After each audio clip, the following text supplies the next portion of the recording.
Think about the last time you were in a diner. Maybe it was someplace local, or perhaps a stop along the interstate. Or maybe you came upon a perfect piece of pie and cup of coffee in an all-night place on a trip to a new city. Some people are like Candace Taylor, a diner devotee. Taylor is a cultural critic, photographer, and author of the book Counterculture, The American Coffee Shop Waitress.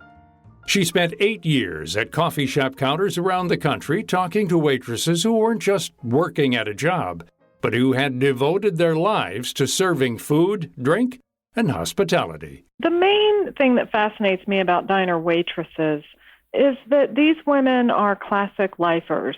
They're kind of icons of American culture. They've been working in diners and coffee shops most of their lives. Several in the book have been working in the same place for up to 50 years. And I just think it's fascinating that anybody does anything for 50 years, especially waitress, because it's such a demanding job. She didn't go to just any local restaurant and start talking to the waitstaff. Taylor had some very strict rules about just what distinguished diners and coffee shops from other eating establishments.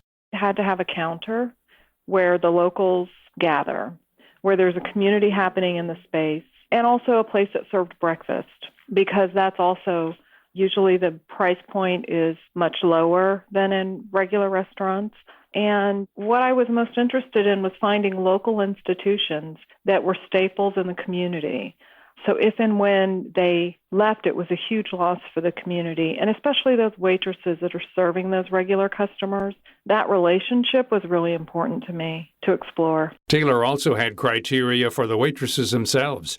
She wanted to speak to women who were about 50 years or older and were lifers. That is, they saw waitressing as a career, not a stopgap until something better came along. Taylor traveled more than 26,000 miles and interviewed and photographed 59 waitresses in 43 cities. From a 150-year-old diner in Kentucky to truck stops on the interstates to large, busy coffee shops in San Francisco, Philadelphia, and Reno. She said that many of the women she talked to began waiting tables very young, not expecting to turn it into a lifetime career. A lot of them started 13, 14 years old. For the most part, I don't really know anybody who says, I want to be a waitress. It's usually something you kind of fall into because, sadly, it's considered a skillless job, one that anyone can get. And the book really addresses the issue that this is not a skillless job and not everybody's cut out to be a waitress. What does it take to be a great coffee shop waitress? Stamina, for sure, but also a lot of people skills. It's really an innate sense of knowing people, loving people, really, really loving the public. You have to be extremely organized. You have to anticipate a person's needs, and all people are different. So some people want extra attention, other customers want to be left alone. There's an innate sense that these lifers have where they can read somebody pretty quickly, even if they don't know them. And I think that's a skill that you can't really teach somebody. You either kind of have it or you don't. Being organized, obviously not everyone is really organized. It's easy to fall behind in waitressing. And when you do, it's really painful. It's a hard job. And that's why I think it gets such a bad rap, because there's so many people doing it who really aren't cut out to do it. And then it gets the reputation of being this terrible, mind-numbing, physically challenging job. And for these ladies, it's not. One thing that surprised Taylor was that the waitresses she talked to were able to make ends meet on their pay and even prosper. Because they work for good management, when they pay their dues, and they've been there for 30 or 40 years, they do make a higher hourly wage. A lot of them do, than those who just come in off the street. Plus, these women have a huge local following. Georgina in the Gold and Silver in Reno, Nevada, 90% of her customers are regulars. So after so many years, they tend to leave more money than, a tourist or somebody who doesn't know her. And it adds up. Also, they're so good at their jobs, they can serve a lot more tables than the average waitress or waitress who isn't as fast. It's not just longevity and skill that enhances a waitress's take-home pay.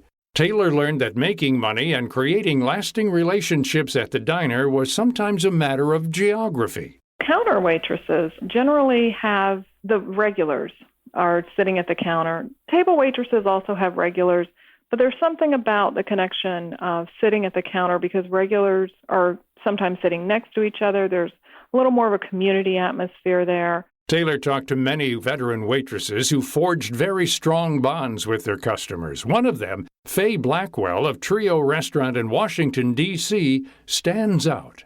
Trio's is in DuPont Circle, which is largely a gay area of D.C., so a lot of our customers are gay men who have been largely ostracized by their families. A lot of them are younger, too. And Faye, over the years, was kind of a surrogate mother to a lot of these boys/men. And Faye was there in the early 80s when AIDS was kind of a death sentence. And she said every couple of weeks somebody was getting sick. Every month somebody was dying. She spent so many days in hospitals and hospices. She would go and hold their hands while they were dying. Career waitresses understand how to make a customer a regular. Taylor says they have the uncanny ability to bring even the shyest patron into the diner fold. I went to so many different kinds of diners. I went to some in really small towns, small rural towns in Kentucky, a lunch counter that had been there for over 150 years. I also interviewed waitresses in urban places, downtown San Francisco, Sears Fine Foods, that has a lot of tourists and regulars. And I think that it's a catch-22. A lot of these waitresses, Faye said, after 2 or 3 times I see someone, I consider them a regular. She said, I ask them about, their health and their job and their lives, and then she starts to make a connection. Carol said the same thing from Sears. She said, after you serve them coffee every day for a while, you just say, hey, what was your name? Like you've always been friends. Unfortunately, many of these longtime waitresses and the diners they work in are in danger. A lot of family-owned restaurants are struggling with inflation that's driving up food and rent prices, and sadly, many are being replaced by corporate fast casual chains. Taylor urges listeners to support these important community spaces when possible. To find out more about this topic and our guest, Candace Taylor, head to viewpointsradio.org. This segment originally aired in December 2017. Our executive producer is Amira Zaveri. Our studio manager is Jason Dickey. I'm Gary Price.